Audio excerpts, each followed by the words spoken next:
Hello and welcome back. My name is Liliana Blackstar, and I am here with a bit of an astrology update for you. This is for the time period of January 29th through February 7th of 2025. At this time, the sun will be moving through the second decan of Aquarius. That is the middle 10 degrees of Aquarius. So we have the sun moving from 10 degrees through the 19th degree of Aquarius at this time. So the entire sign of Aquarius is ruled by Saturn, and the second decan, these middle 10 degrees, are subruled by the planet Mercury. So you can think of this particular part of Aquarius season when the sun is moving through this middle of Aquarius to be mercurial in nature. It has that Saturn signature all through the season, but the middle of the sign is going to be particularly mercurial. So overall, right now, the transits and lessons of the planet Mercury are going to be very important, as well as the transits and lessons of Saturn. So we can also think of Mercury as like a planet of the week, or if you're studying astrology and you don't know where to start, which planet should I study right now?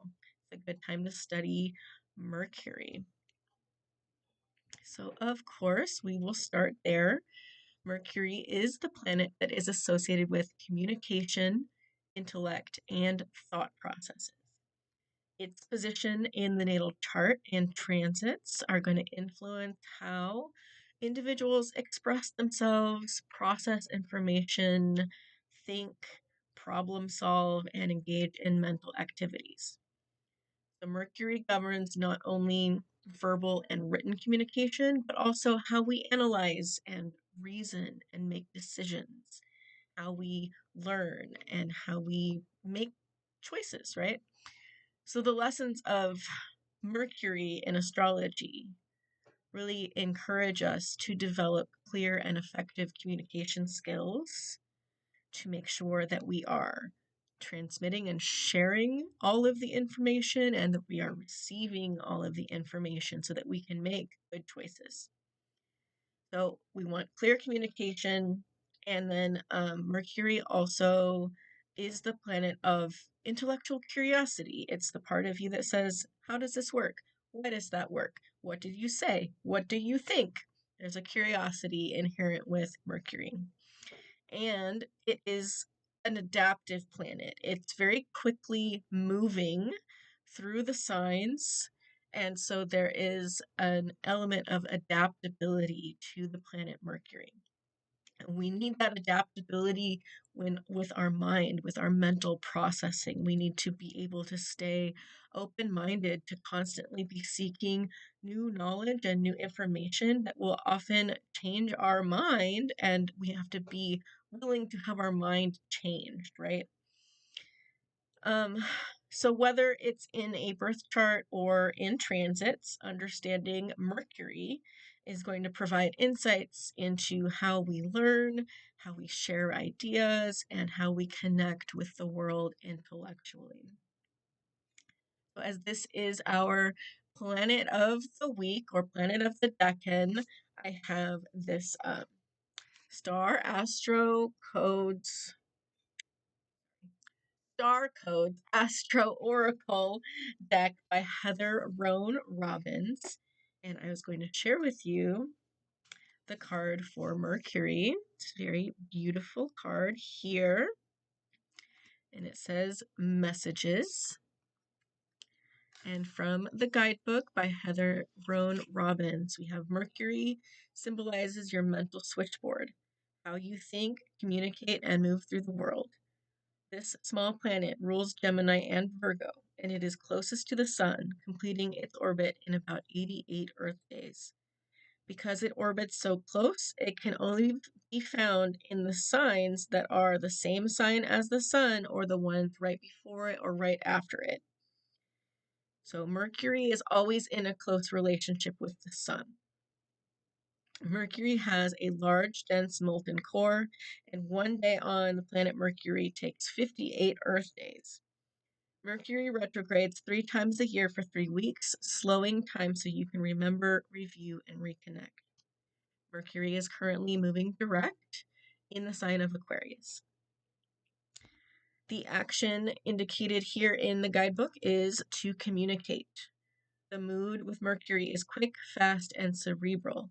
Look at your situation from many different sides. Be light on your feet and make sure that you have all the information that you need. If not, be ready to research, investigate, translate, meditate, check your facts, learn.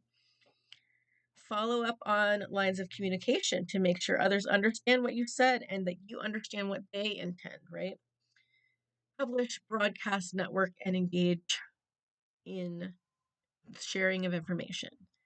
Make the call, submit the resume, send the manuscript, check all the Mercury ruled equipment such as vehicles and communication, electronics, and proofread and back up your files. Mythological Mercury, also known as Hermes, could be a trickster, but he also played the role of psychopomp, diving into the underworld to escort trapped spirits out of it or escorting the dead to the underworld. If you need to go down into your personal underworld, it may be time to talk with a therapist, shamanic healer, and other guides to help you go into the realm of your subconscious, right? This is another level of communication when we are communicating with our own psyche and communicating with the gods or our ancestors. There's that other higher, deeper level of communication that is connected to the planet Mercury as a psychopomp. So these are all some things to consider as we have Mercury as our planet of the week for this time period. And then we also have a tarot card that is corresponding with this second decan of Aquarius. So there is a tarot card that is associated with this middle section of Aquarius, that 10 degrees through the 19th degree. And as that section is subruled by the planet Mercury, then this card can also be seen as the card of Mercury in Aquarius. And that is the Six of Swords. So this card can be seen as it's the card of Mercury.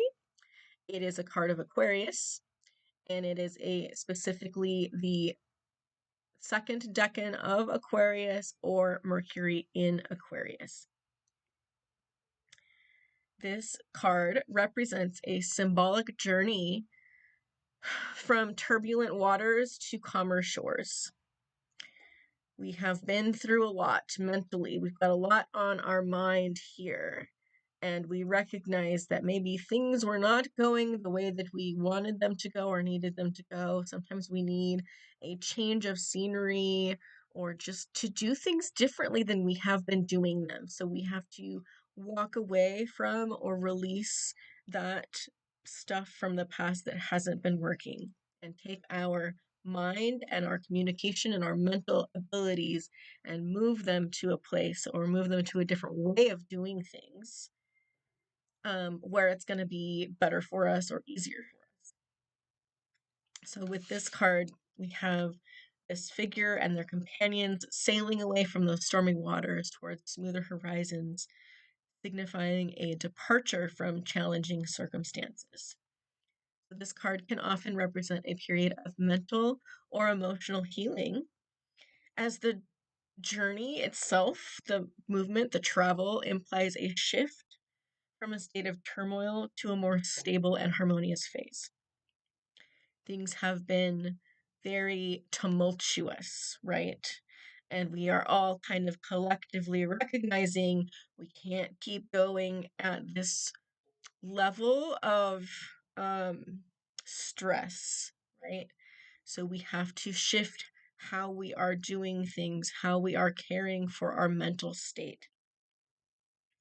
So it doesn't necessarily mean that the challenges are going to go away, but mentally, there's a willingness to move forward and try to approach things from a different angle or move yourself out of the turmoil so that you can look back into the situation, maybe with a clearer state of understanding. So one of the keywords of Aquarius is detachment, and it's that Aquarius ability to kind of emotionally detach from a personal situation in order to see deeper or see the truth of that situation and be able to make a logical and strategic choice that's not being influenced so much by stress or fear or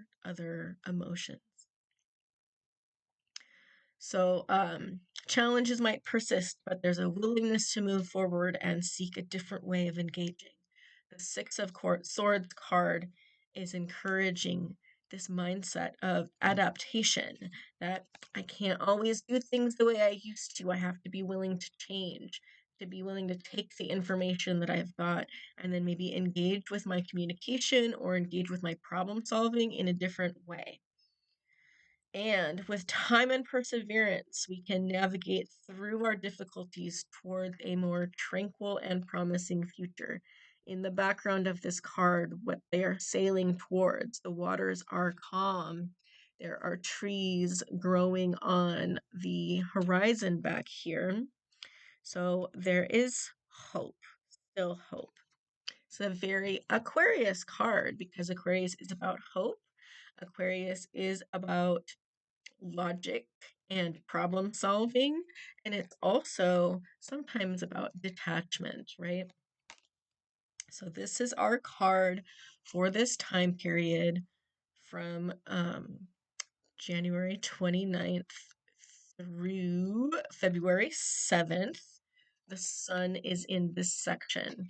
This card can also be relevant when other planets move through here, or when Mercury is at any part of Aquarius. Mercury in Aquarius is also this card, even if it's not in those middle 10 degrees, anywhere in the sign. And then any planet moving through specifically those middle 10 degrees of Aquarius can be represented by this card.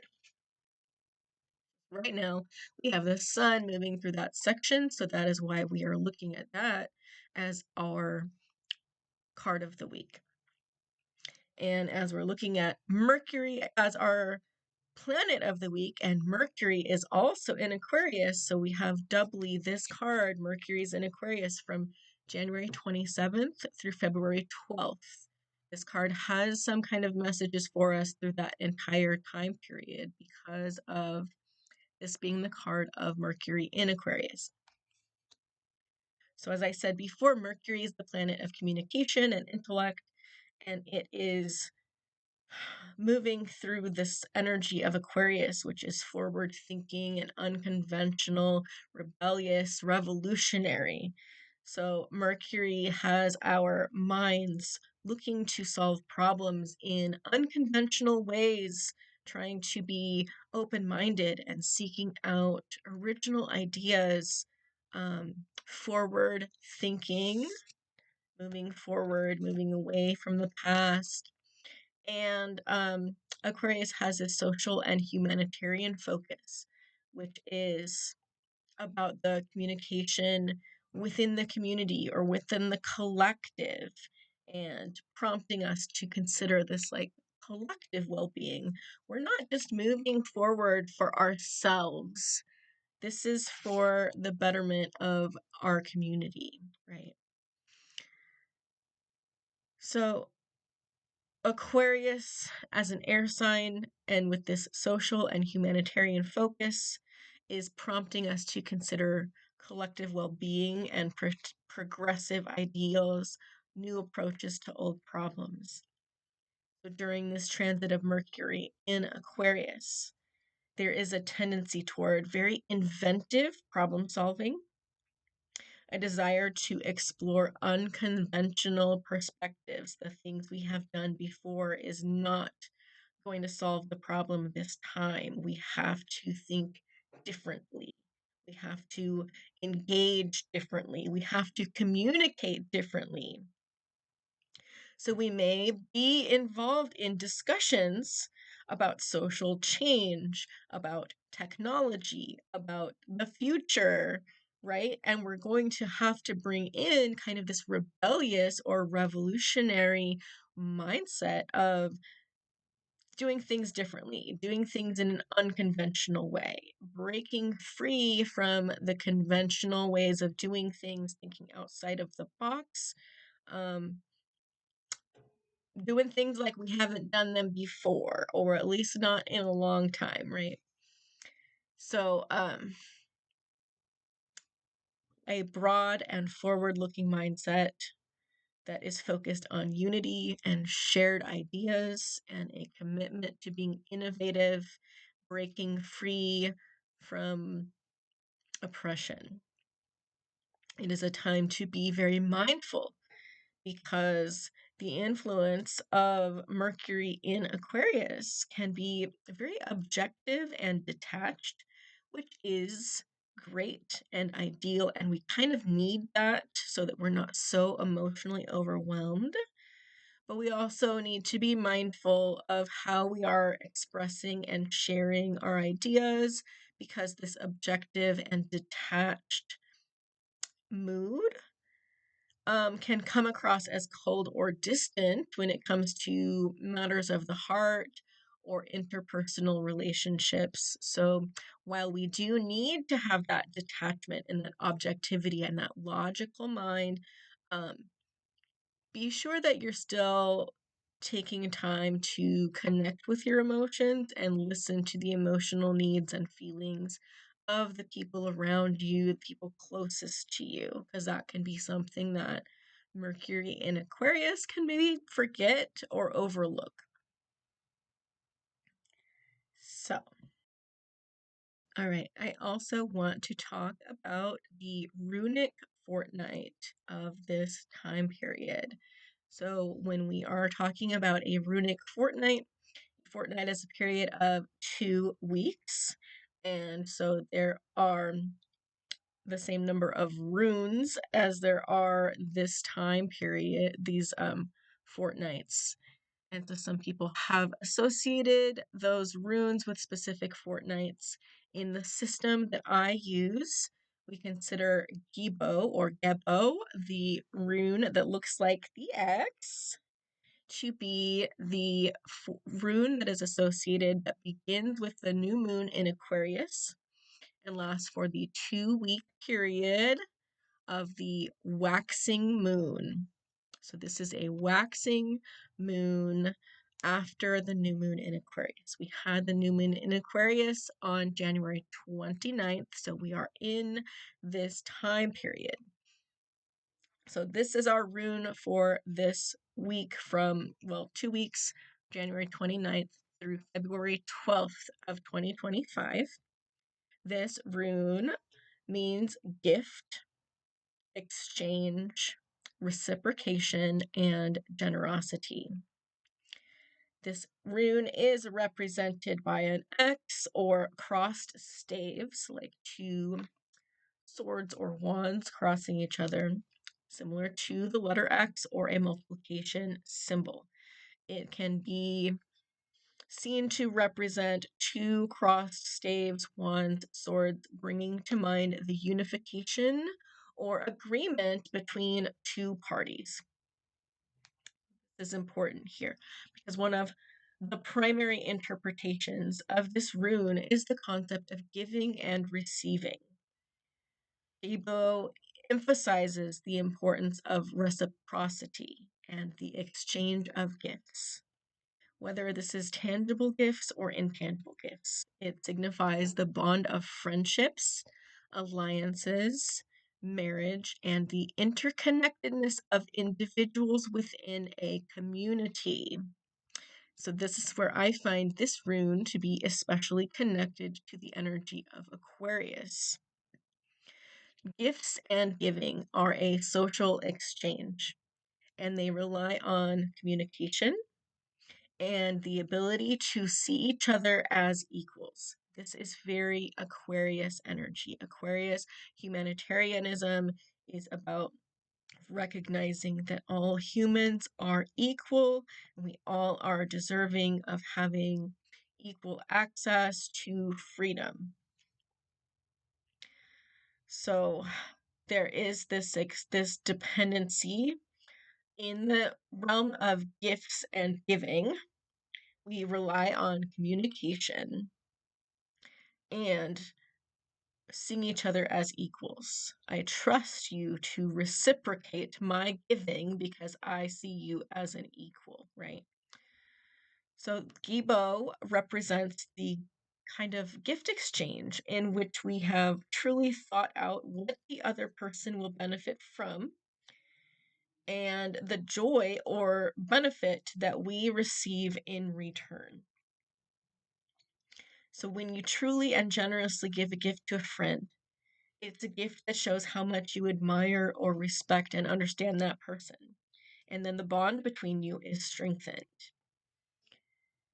So this is not limited to tangible or material gifts that are exchanged, but it's also energy exchange or a form of partnership that promotes feelings of reciprocation and balance and equality. For example, I am inspired to give time and energy to helping my partner around the house because I see my partner giving time and effort to support me. I enjoy giving time and devotion to my coven because the bond of my coven mates gives me a lot of joy and fulfillment in return. So I'm getting something out of that, and so I want to give. So there is this reciprocal nature, but it's not like a transactional, like, I gave you this, so you owe me this. That's not the nature of this rune. This is more about I give to you because you give to me. I'm reciprocating. I feel reciprocated. I feel there is a generosity between us and an equal exchange. Or I love you and care about you, so I want to give you a gift. And that I'm reciprocated just because of having you in my life type of thing, right? So in the process that it's not just about like giving physical gifts, there is also the Aquarian concept of the exchange or sharing of information and knowledge. When we share what we know with others, we are embodying this energy because I understand that knowledge is power. And as you are my equal, I want to share power with you. So I want to share knowledge and information with you. Right? So in the Capricorn lunar month, which just ended, we learned from the runes of Reidho and Kenes. And those are the wheel and the torch,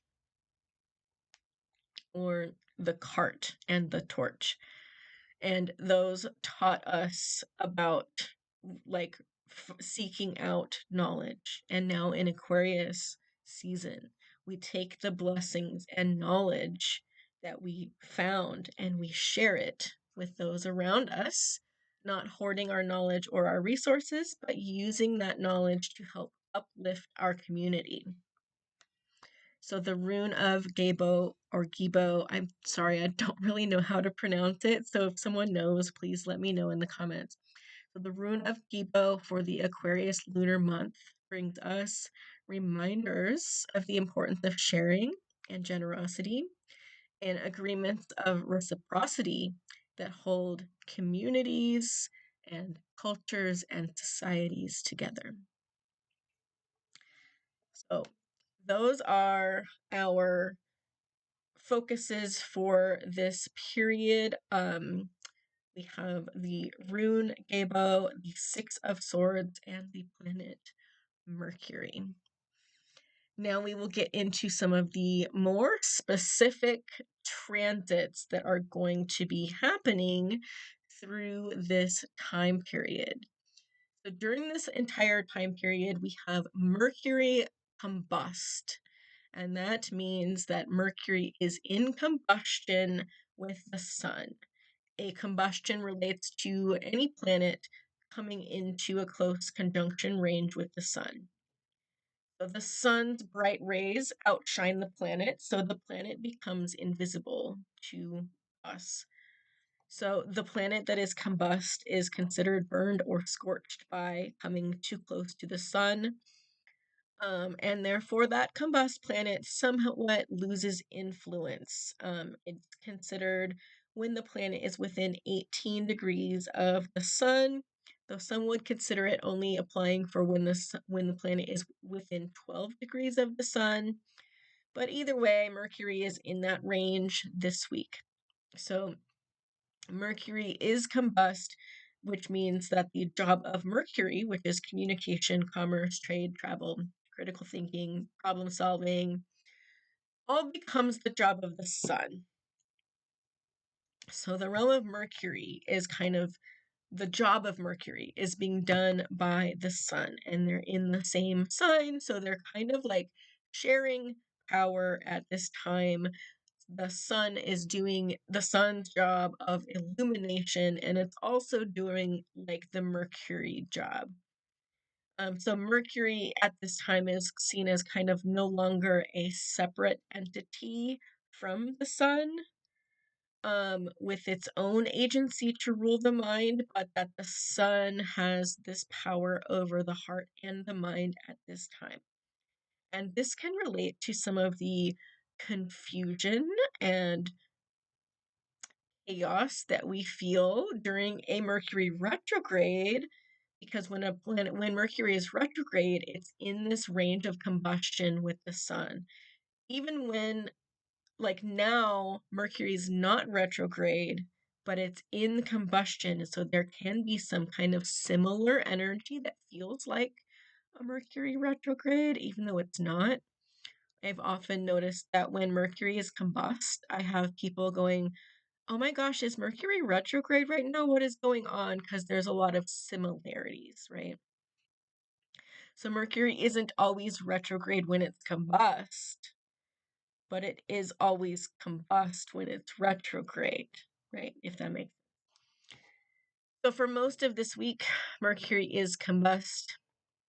And so there might be a feeling like it is Mercury retrograde time, even if it is not. So that is the first thing that we have going on through this time period. We have a waxing crescent moon from January 30th through February 4th. So we had the new moon on January 29th. And then after the new moon, we begin the waxing crescent moon phase. And this lasts until February 4th. And this is the period of the waxing crescent moon up until the first quarter moon. The moon is going to return to the visible night sky. We haven't seen the moon in a few days. We're going to start seeing it again as a little silver crescent in the evening sky, and then just a little above the horizon right after sunset. And that will get longer periods of time that we start seeing the moon longer and longer each night as that crescent gets a little bigger and bigger. So you can think of this period as a time of growth. We planted the seed at the new moon, and in the waxing crescent phase, we are now watering the seed. So we set an intention with our new moon, and now we need to make sure that we are watering that intention. We are taking active steps towards that goal. We don't just plant the seed and forget about it. We want to take steps. So growth might not, or progress might not yet be seen, but we want to make sure that we are giving fuel, giving water, giving energy to that seed, to that intention, to that goal, right?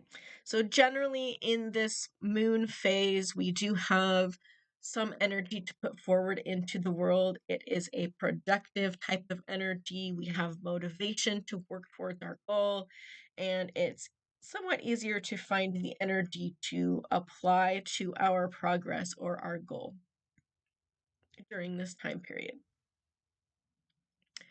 The next thing we have going on is on January 30th, the Uranus retrograde is ending. So we have Uranus has been retrograde in Taurus since September 3rd and of 2024.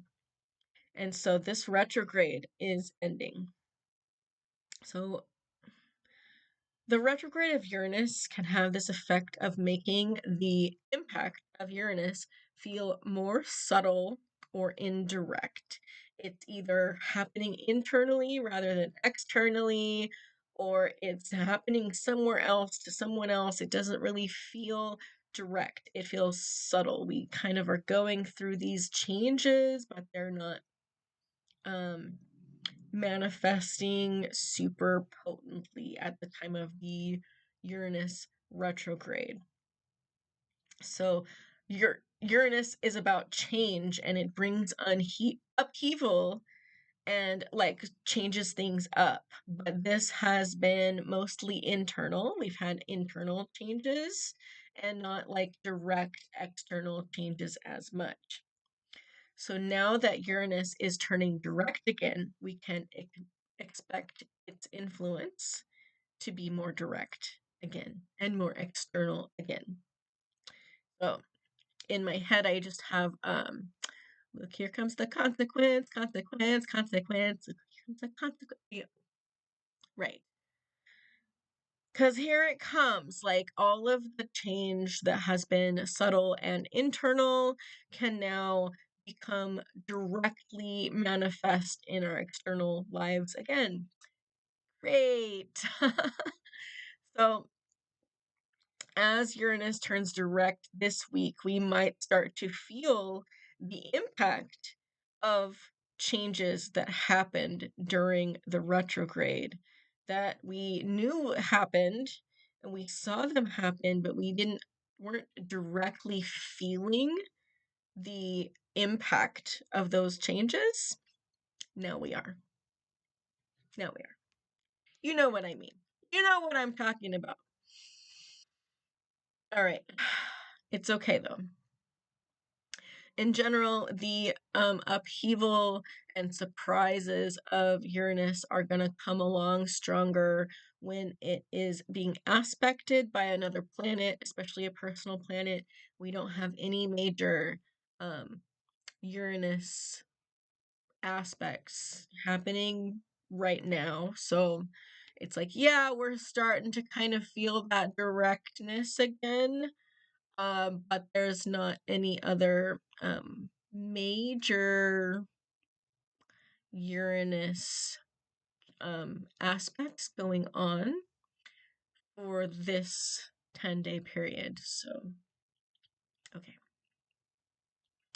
We have Venus conjunct Neptune in Pisces. So Venus and Neptune have been gradually getting closer and closer. Venus last week had that conjunction with Saturn, and then it moved away from Saturn and has been getting closer and closer and closer to Neptune. So there are upsides and downsides to every transit. And so with both Venus and Neptune conjunct in Pisces, in this mutable water sign, we have this dreamy and romantic energy. It's amplifying our desire for love, our creative energy, our ability to like create beautiful art is on fire right now. It's a great time for making art. It's a great time for spiritual connection, meditation, tuning into your spiritual practices, feeling the love for those spiritual practices again. So Venus relates to relationships as well as our values, our desires, and what we're attracted to, what we find beautiful. What feels good is all that Venus stuff. and it's conjoining with Neptune, which is the planet of our subconscious. So our subconscious relates to our imagination, our hopes and fears, our idealism, and emotional sensitivity. So with Venus and Neptune together, it's easier to see the beauty in others and be inspired towards taking acts of kindness, creative expression, and connecting with each other on these very deep emotional and spiritual ways, right? However, this can also translate into a potential for heightened delusions or unrealistic expectations, as our imagination can get kind of carried away by the presence of Venus. And so we are either looking for something or desiring something that's kind of unrealistic, or we are just completely like imagining or fantasizing about a reality that's not possible, or we're being so overly idealistic that we're not like discerning between what's really possible or not, because Venus and Neptune together in Pisces are like really like lifting up our ability to dream and see something, and that can be good or bad. We're either having this dream of like this perfect utopia, or we're having this dream of like we are trapped in this horrible, horrible dystopia, right? We can be either way on this, where we're seeing things too good or seeing things too bad, and we are having a hard time discerning between what's our fantasy and what's really happening, or a hard time discerning between how realistic those dreams and goals are. So another thing that can happen with the Venus conjunction with Neptune is that since Venus is connected with our desires and with what feels good, and Neptune is connected to our subconscious, which can relate to our desire for escapism, escape from our trauma, escape from our fears. And this can lead to, indulgence, indulging in overeating, or indulging in using substances, or indulging in shopping or video games, or whatever it is that we indulge in as a form of escapism. We can have a tendency to overdo it at this time, because Venus is just like pushing that button of yes, yes, give me more of whatever feels good. I don't want to feel the stuff that feels bad and uncomfortable, so I'm going to detach and tune into whatever's making me feel good, which to some degree, this is a good thing right now. We need to be able to kind of detach from the pain and chaos and let ourselves feel good about something, so that we're not completely drowning in despair. But we don't want to overdo it. We want to be careful that we are not overdosing or taking things too far, or ignoring our responsibilities just so that we can sit and, spend the money that we don't have, or like stay up all night playing video games when we need sleep, or whatever it is that we're indulging in. So there's just a little word of caution as this Venus and Neptune conjunction gets stronger and stronger this week. It will be exact on February 1st. February 1st is also the traditional celebration day of Imbolc, the festival of MidWinter. This is the halfway point between the winter solstice and the spring equinox. It has been 6 weeks since Yule, and it is 6 weeks until the spring equinox. So we are at the midpoint of winter in the northern hemisphere. So if you want astrological precision, then this is going to be when the sun is at 14 to 15 degrees of Aquarius. And for 2025, this is falling on February 3rd for your astrological midpoint. But a lot of people just traditionally celebrate this on February 1st as the date.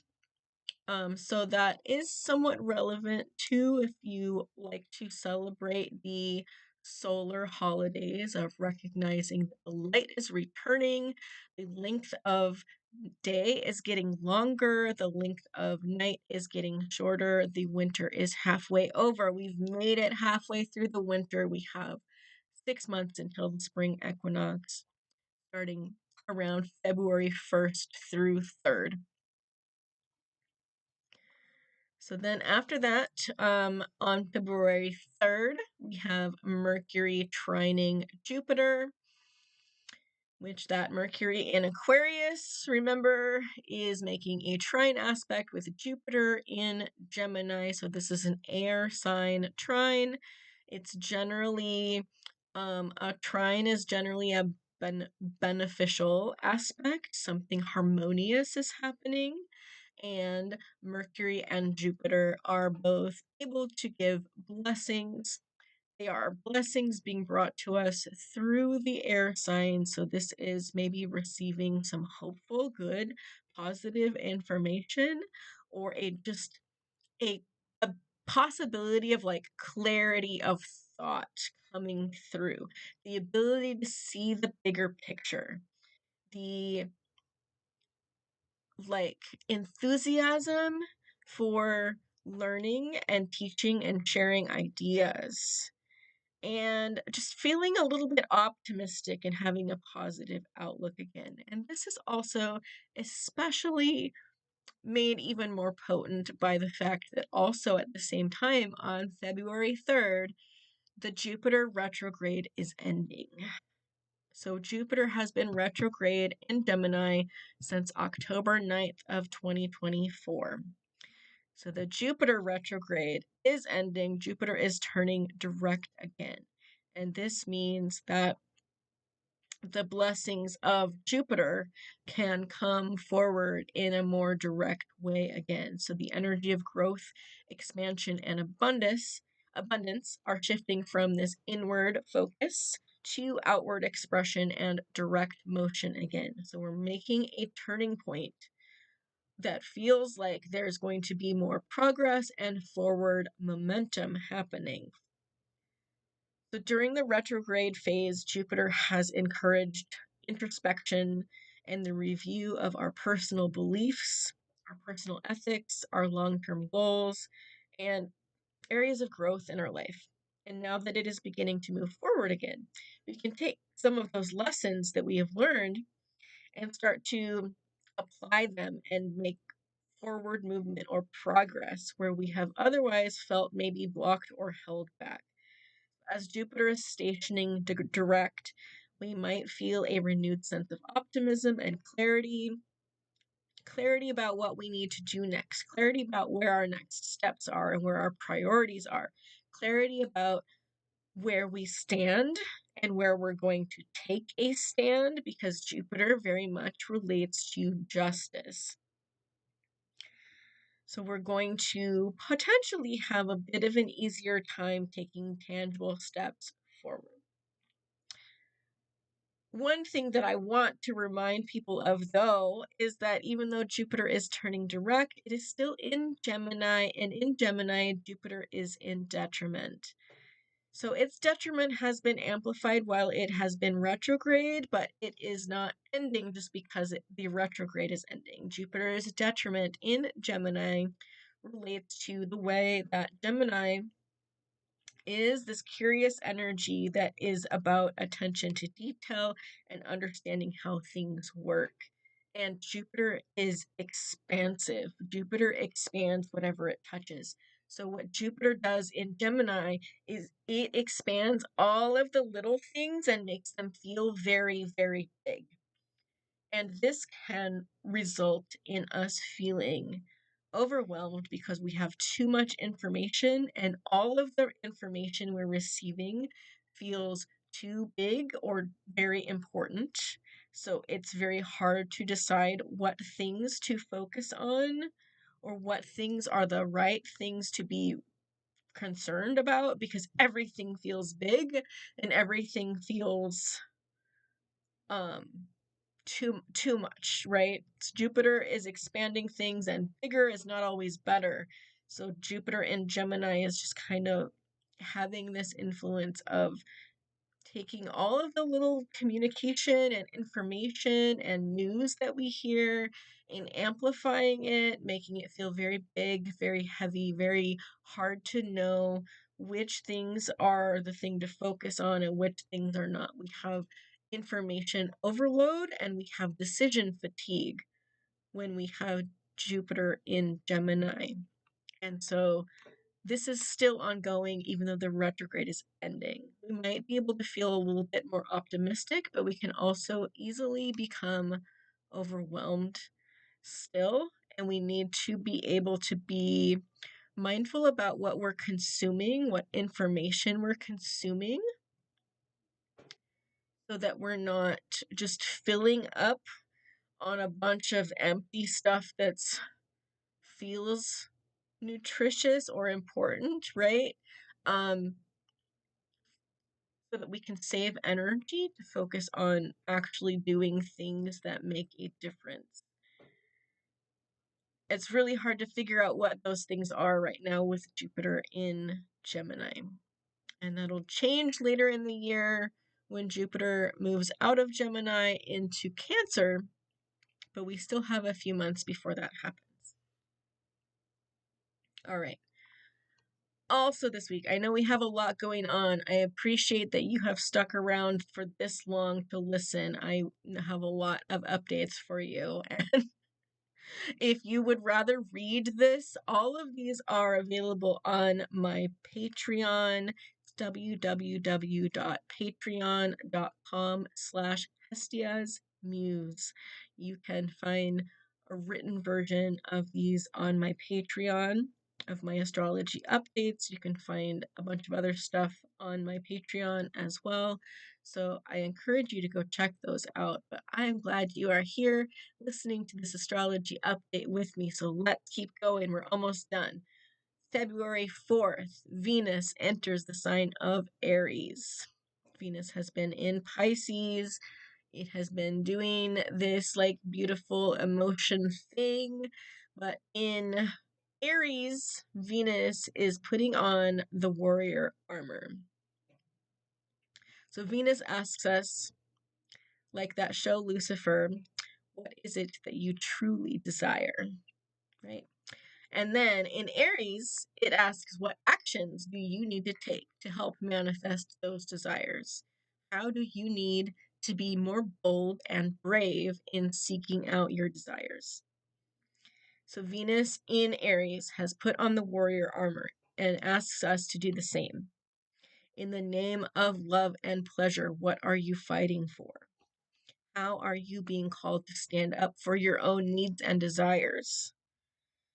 The first task is to believe that you are worthy of such pleasures. Venus in Aries does not doubt her own personal power or worth, and you are asked to do the same. Do not doubt your worth or power. You are worthy of pleasure. You are worthy of love. And then, so once you know you're worthy of it, how are you going to fight for it? How are you going to stand up for your right to it? So Venus in Aries is opposite to the sign of Libra, where it is in domicile. So Venus in Aries is in detriment, right? So we know that fighting is conflict, right? So we're asking you, Venus in Aries is asking you to stand up and fight for what you desire. But a fight is a conflict, and Venus doesn't really actually like conflict. Venus wants things to be harmonious.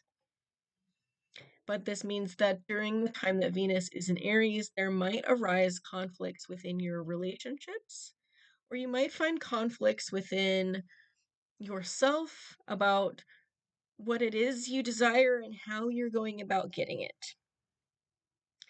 So there's this drive to express your individual needs, and the focus might shift from what you can do for your partner to what you can do for yourself. And there's an important lesson of balance that is needed. Like Libra lessons need to learn the Aries lessons, and Aries lessons need to learn the Libra lessons. We have to balance between fighting for my needs versus giving for the needs of others, right? We have to find some balance there.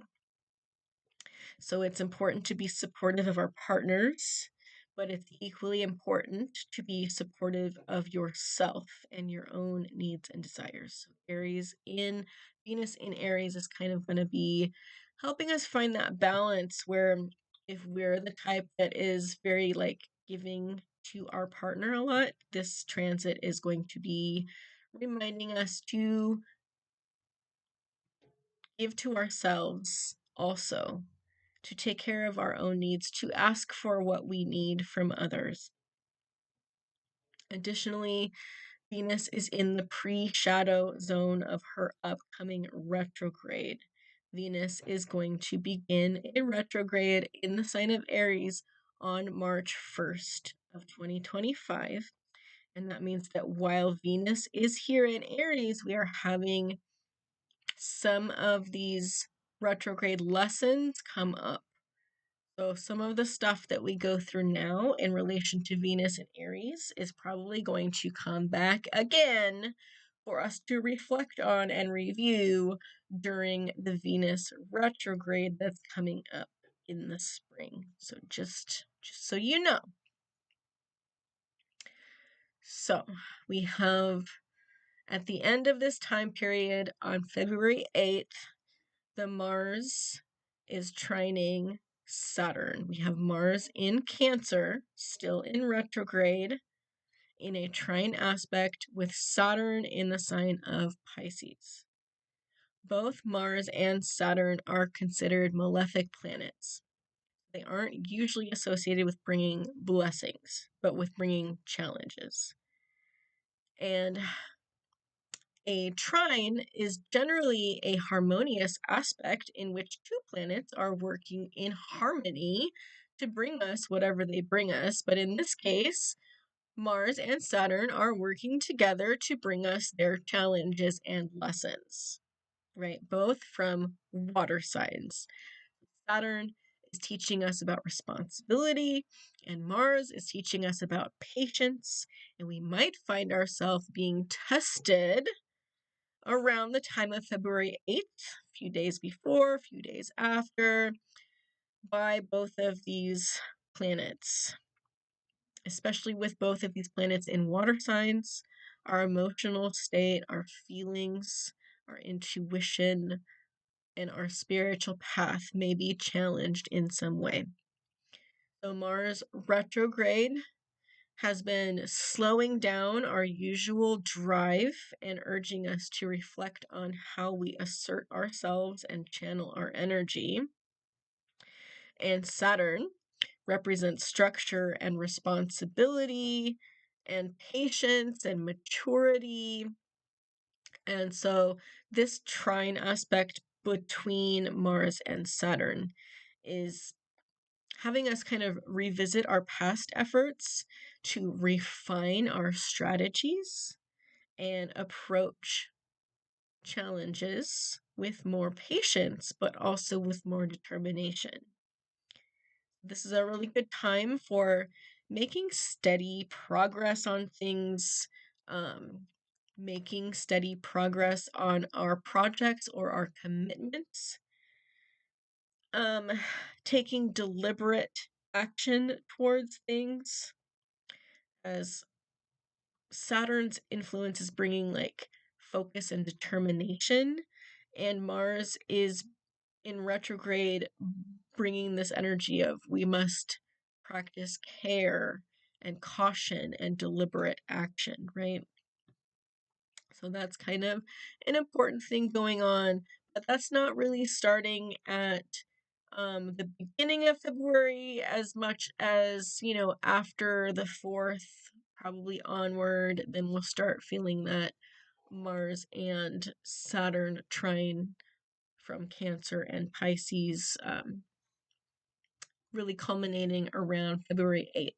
And February 8th is the end of this time period that we are talking about, because the sun will be moving out of the second decan of Aquarius and into the third decan of Aquarius on February 8th. So I will have another update for you at that time, and we will talk about more astrology of the end of Aquarius season beginning around February 8th. So I hope that you will come back. I hope you will hit that subscribe button and follow along so that you get updates when I post new videos. I hope that you are enjoying these video format versions. Like I said, these are posted in written format on my Patreon blog, but I'm recognizing that some people prefer the video format, so I'm attempting to see if I can bring you more video format of these updates, hopefully on a pretty regular basis. You can find me at www.hestiasmuse.net. That's where you can find me to hire me for an astrology reading. And you can follow my Patreon blog and also subscribe here on the YouTube. I'm so happy to have you here on this astrology journey with me, and I hope to talk to you soon. Bye.